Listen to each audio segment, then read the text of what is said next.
तो मूवी की स्टार्टिंग होती है एक प्रिजन से, जहाँ पर कुछ कैदी एस्केप करने की कोशिश कर रहे होते हैं और इसके लिए ये लोग वहाँ का फ्लोर तोड़ रहे होते हैं, जिसके नीचे एक टनल होती है और ये लोग वहीं चले जाते हैं। अब यहाँ से मूवी की स्टोरी जाती है पास्ट पे, जहाँ पर हमें एक मिडिल एज्ड कैदी दिखाया जाता है जिसका नाम बैरी होता है।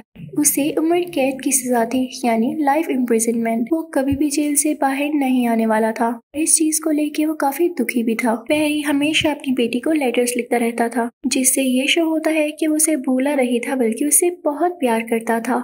बैरी के साथ जो उसका सेलमेट होता है का एक नया लड़का आता है। तभी बैरी को एक लेटर रिसीव होता है जिसमें उसकी बेटी की हालत के बारे में लिखा गया था कि उसकी तबीयत बहुत ज्यादा खराब है। बैरी बहुत परेशान हो जाता है। वो सोचने लगता है कि उसे अब तो किसी न किसी तरह अपनी बेटी के पास जाना ही होगा। ये लोग तो उसे बाहर जाने के लिए अलाउ करेंगे ही नहीं। तो बैरी सोचने लगता है कि वो किस तरह से यहाँ से एस्केप करे। फिर बैरी देखता है कि जहाँ पर वो अपने कपड़े ट्राई करता है उसकी दूसरी साइड पे कुछ होल्स हैं और साथ ही ऊपर पाइप है जो कि किसी नाले से कनेक्टेड है। तो बैरी प्लान करता है कि ये इस जगह को खोलेगा और बाहर चला जाएगा, लेकिन वो अकेला कैसे कर सकता था। तो इसलिए वो अपने एक साथी से बात करता है। तो उसका साथी कहता है ये बहुत मुश्किल काम है और हम पकड़े गए ना तो बहुत बुरा हाल होने वाला है। लाइफ इम्प्रिजनमेंट से बढ़ के जो सजा मिलेगी वो फिर सजाए मौत ही होगी। लेकिन तभी वो बैरी को एक और आदमी का बताता है जो कि बहुत बड़ा चोर था और बैड गाय के नाम से मशहूर था। वो बॉक्सिंग भी किया करता था। अब बैरी का साथी उसे सारे रास्ते समझाने लगता है क्योंकि उसे जेल के रास्तों के बारे में अच्छे से पता था। सारा कुछ समझने के बाद बैरी उसी चोर और बॉक्सर के पास जाता है। साथ ही वहाँ पर बैरी का साथी भी आ जाता है और ये तीनों एक साथ हो जाते हैं। अब ये तीनों इस बात पर राजी थे कि इस जेल से एस्केप करने का टाइम आ चुका है। तो अब ये प्लानिंग करने लगते हैं कि हम किस तरह से और किस रास्ते से बाहर जाएंगे। अब बैरी इनको बताता है कि मैं जिस जगह पर कपड़े ट्राई करता हूँ ऐसी जगह है जो कि बाहर के नाले से कनेक्टेड है, लेकिन यार उसके पार जाना बहुत मुश्किल है। तो अकेला बंदा ये काम कर नहीं सकता और अगर सारे लोग साथ मिलके भी ये काम कर ले तो वहाँ के गार्ड्स छोड़ेंगे क्या। तभी बैरी उनसे कहता है इस जेल की चर्च को तो जानते होगे, कभी ना कभी तो गए होगे ना। मैं एक बार चर्च में गया था। वहाँ पर एक ऐसा रूम है जो कि सीधा लॉन्ड्री रूम तक जाता है। अगर हम उसके थ्रू लॉन्ड्री रूम तक गए तो किसी को शक भी नहीं होगा कि हम लॉन्ड्री रूम के अंदर हैं। तो बॉक्सर कहता है क्या हमें चर्च के गार्ड नहीं देखेंगे? तुम्हें ये मसला नहीं लग रहा है? तो बैरी कहता है इसका हल भी है मेरे पास। मैंने कहा ना बातें मुझे सारी पता है, बस मेरे साथ भी तो कोई हो। बॉक्सर कहता है कि गार्ड्स के सामने हम ऐसे तो चर्च में जा नहीं सकते, वरना वो अंदर भी हम पे नजर रखेंगे। तो इसके लिए हमें उसकी चाबी ही चाहिए होगी जो कि हासिल करना हमारे लिए इम्पॉसिबल है। तो बैरी कहता है मैंने उसका प्रिंट अपने पास रख लिया है, हम उससे चाबी बना सकते हैं। तो सब कहते हैं वाह भाई बैरी तुम तो कमाल करते हो। लेकिन अभी भी एक मसला होता है। ड्रायर के पीछे जो जगह होती है वो स्टील की होती है और उसको काटना या तोड़ना बहुत मुश्किल हो जा रहा था। तो बॉक्सर कहता है कि ये काम तुम लोग मुझ पर छोड़ दो, मैं एक लोहे की रोड बना सकता हूँ। मेरे पास कुछ लोहा पड़ा हुआ है, लेकिन उसकी प्रॉपर मोल्डिंग के लिए मुझे एक डायमंड चाहिए होगा और वही हमारी मदद करेगा। तो बाकी दोनों कहते हैं तुम हीरा कहाँ से लोगे? तो बॉक्सर बताता है यहीं पर एक बहुत बड़ा फाइटर भी है, उसके दांत में हीरा लगा हुआ है और जब भी उसकी किसी से लड़ाई होती है तो बाकी कैदी पर पैसे लगाते हैं, शर्त लगाते हैं कि कौन जीतेगा। अच्छा अब हमें पैसों की तो जरूरत नहीं है, जरूरत है हमें हीरे की, और इसके लिए जाहिर है मुझे उस फाइटर से फाइट करनी होगी। डरता तो मैं भी किसी से नहीं हूँ और फाइट करने में हर्ज क्या है, हमें टाइमिंग मिल सकता है। लेकिन असल बात तो ये थी कि वो फाइटर बहुत खतरनाक था और हमेशा सबको हरा देता था। अब शुरू होती है फाइटिंग। वो बॉक्सर और वो फाइटर आमने सामने होते हैं। वो ह्यूज फाइटर बॉक्सर को इतना मारता है कि बेचारा गिर जाता है, लेकिन बॉक्सर ने भी हिम्मत नहीं हारी थी। उसने भी जैसे तैसे करके फाइटर का बदन तोड़ ही लिया था जिसमें हीरा लगा हुआ था। चलो चोट लगवाने का कोई तो फायदा हुआ। और फिर ये बॉक्सर ये हीरा लेकर उसे रोड के ऊपर फिट कर देता है। कहता है कि अब हमें उस टीप को काटने में काफी आसानी होगी। अब ये तीनों डिसाइड करते हैं कि ये लोग उस जगह को हीरे से काटने के बाद फाइनली जब ट्रेन सिस्टम तक पहुंच जाएंगे, यानी उस नाले तक जहाँ पे ये जगह खुलेगी, तो इनको आगे टनल्स में जाना होगा जो कि बाहर नदी तक जाएंगी। और ये रास्ता इतना आसान नहीं होने वाला, क्योंकि किसी को जरा से भी आवाज चली गई ना तो बस का काम तमाम हुआ। फिर अब इनको पता चलता है कि नदी में तैरना नहीं होगा बल्कि उसके नीचे भी टनल्स होंगी जो कि इन्हें बाहर तक निकाल देंगी। बाहर इनको रेलवे लाइंस मिलेंगी जहाँ से ये आसानी से भाग सकेंगे। लेकिन इशू ये है कि इन लोगों को वहाँ पर 5 बजे से पहले पहुँचना होगा, इसलिए क्योंकि उसके बाद वहाँ पर वोल्टेज छोड़ दिया जाता है, बहुत हाई वोल्टेज, क्योंकि वो लोग भी जानते हैं कि कैदी यहाँ पे एस्केप करने आते ही होंगे। लेकिन यहाँ पर एक प्रॉब्लम हो जाती है। उनको बातें करता हुआ एक और कैदी सुन लेता है और वो बेरी को ब्लैकमेल करता है कि मुझे तुमसे ड्रग्स चाहिए, वरना बेटा मैं तुम लोगों को प्लान सबको बता दूंगा, तुम लोग यहीं के यहीं बैठे रह जाओगे। अब बेरी को उस कैदी की बात माननी पड़ती है क्योंकि इस जेल में एक बहुत बड़ा गैंगस्टर होता है जिससे सब लोग डरते हैं। और जो लड़का बेरी के पास ड्रग्स मांगने आया था और जिसने इनका प्लान सुना था वो उसी गैंगस्टर का भाई था। तो बेरी जाता है एक और कैदी के पास जो कि केमिस्ट था। उसने अपनी लाइफ में बहुत सी चीजें बनाई और यहाँ जेल में आकर भी वो ड्रग्स बनाया करता था। तो बेरी उसे सीक्रेटली कहता है, बात सुनो, क्या तुम मेरे लिए ½ kg ड्रग्स बना सकते हो? मुझे किसी पागल को देनी है। तो वो केमिस्ट कहता है, मैं तुम्हारे लिए क्यों बनाऊंगा? तो बेरी कहता है, इसलिए कि इसके बदले में मैं तुम्हें जेल से बाहर अपने साथ ले जाऊंगा। इनफैक्ट हमारा कुछ प्लान बन रहा है और तुम भी फायदे में रहने वाले हो।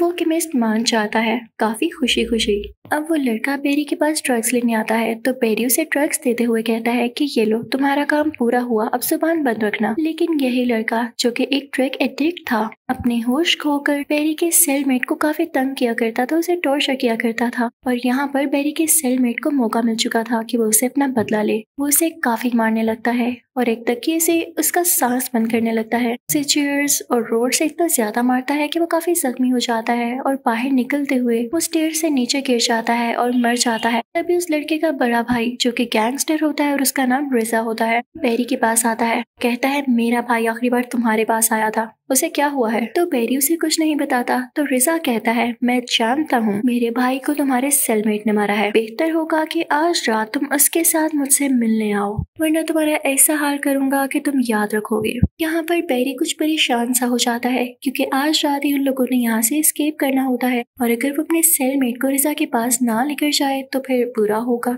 ये तो रिजा भी कह चुका था। लेकिन इससे पहले कि रात होती कोई लेडी बेरी से मिलने आती है और उसे बताती है, बहुत भारी दिल के साथ मैं आपको ये बता रही हूँ कि आपकी बेटी अब इस दुनिया में नहीं रही। और ये चीज तो बेरी को तोड़ देती है। ये हम भी जानते हैं कि बेरी सिर्फ और सिर्फ अपनी बेटी के लिए जेल से निकल रहा था, लेकिन अब उसकी सारी की सारी प्लानिंग, उसके ड्रीम्स मिट्टी में मिल चुके थे। उसे काफी दुख होने लगता है अपनी लाइफ पर कि वो अपनी बेटी के लिए कुछ न कर सका। खैर अब वो सीधा अपने सेलमेट के पास जाता है और उसे कहता है, रिजा तुम्हें बुला रहा है लेकिन तुम वहाँ पर ना जाना। वो अपने सेलमेट को अपनी बेटी की पिक्चर देता है और कहता है कि ये मेरे साथी को दे देना, जिसके साथ बेरी भागने वाला था। यहाँ पर हमें कुछ कुछ समझ आने लगता है कि बेरी का इस जेल से भागने का मकसद ही खत्म हो गया। तो वो अपनी जगह अपने सेलमेट को इस जेल से आजाद करवाना चाहता था। तो उसने उसे रिजा के पास इसलिए नहीं भेजा क्योंकि रिजा अब उसका क्या बिगाड़ सकता था। उसने उसको ये ब्लैकमेल किया था कि मैं तुम्हारी बेटी को मरवा दूंगा, लेकिन वो बेचारी तो ऑलरेडी मर चुकी है।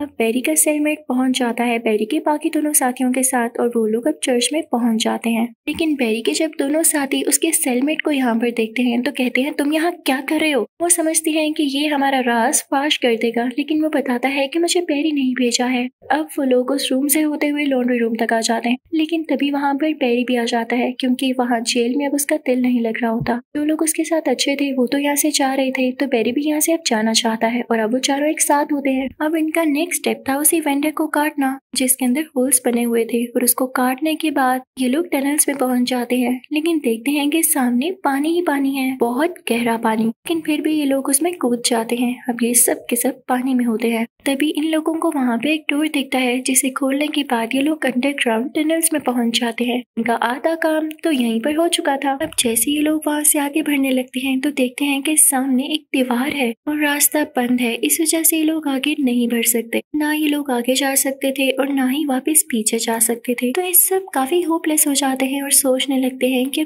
क्या किया जाएगा। तभी बैरी का सेलमेट कहता है हमारी मेहनत जाया गई। उनमें से एक आदमी का गुस्सा आ जाता है और वो कहता है तुम्हारी कहाँ की मेहनत, तुम तो हर सेकंड पर आए हो। उसे पंच मारता है लेकिन वो पंच उसे लगने की बजाय पीछे दीवार पर लग जाता है। उसमें एक स्पेस बन जाती है तो इनको पता चलता है कि ये दीवार बनी हुई है मिट्टी की, इसे गिराया जा सकता है। उनके पास वो जो टूल होता है डायमंड और लोहे का, इससे वो दीवार को स्क्रैच करने लगते हैं और जल्दी उसमें एक बहुत बड़ा होल बना देते हैं। अब ये सारे लोग आगे बढ़ने लगते हैं लेकिन इनमें से एक आदमी पर काफी ज्यादा मिट्टी गिर जाती है जिससे उसका सांस बंद होने लगता है। ये बैरी का वही साथी होता है जिससे बैरी ने सबसे पहले अपना प्लान डिस्कस किया था। तो केमिस्ट उसे अपने शोल्डर्स पर लेके आगे बढ़ने लगता है लेकिन जल्दी उस आदमी की डेथ हो जाती है और ये लोग उसे यहीं पर छोड़कर आगे बढ़ने लगते हैं। अब इनके पास उधर जाने के लिए सिर्फ 1 घंटा बाकी होता है क्योंकि 5 बजे के बाद वहाँ पर करंट छोड़ दिया जाना था। अब आगे चलते चलते इनको रियलाइज होता है कि जैसे इनका कोई पीछा कर रहा है। ये लोग पानी में कूद जाते हैं। स्विम करते करते ये लोग उसके दूसरे किनारे पर आ जाते हैं और वहाँ से ये लोग रेलवे ट्रैक्स पर चलने लगते हैं। उस पर चलते चलते केमिस्ट का पाँव एक रेलवे ट्रैक में फंस जाता है और बॉक्सर उसकी मदद करने लगता है लेकिन ये टाइम ठीक नहीं था, बहुत देर हो चुकी थी क्योंकि पीछे से एक ट्रेन आ रही थी और इनके पास भागने तक का टाइम नहीं होता।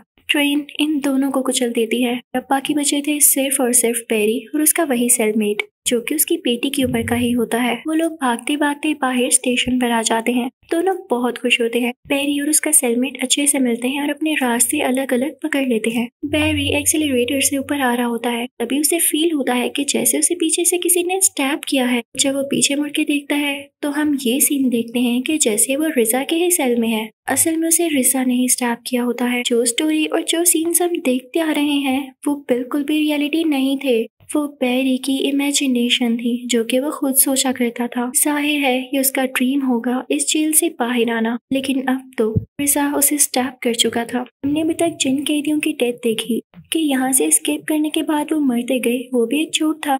वो यहाँ से निकल भी गए होंगे, क्या पता अब तक वो चारों उस स्टेशन पर भी पहुंच चुके हों। बैरी तो यहीं पर था और इसने कभी उनको ज्वाइन किया ही नहीं था क्योंकि मूवी के लास्ट सीन में हमें वो चारों जिंदा दिखाए जाते हैं जब वो टनल में पहुंच चुके थे। फिर हम देखते हैं कि बैरी मर चुका है लेकिन मरने से पहले उसे एक ख्वाब सा आता है जो कि मोस्ट प्रोबेबली उसकी अपनी इमेजिनेशन भी होगी कि वो अपनी बेटी को एक जगह पर खड़ा हुआ देखता है। वो उसको गले से लगा लेता है और उसे कहता है कि मैंने तुम्हें बहुत याद किया। इसी के साथ ये मूवी द एस्केपिस्ट यहीं खत्म होती है। Thank you for watching.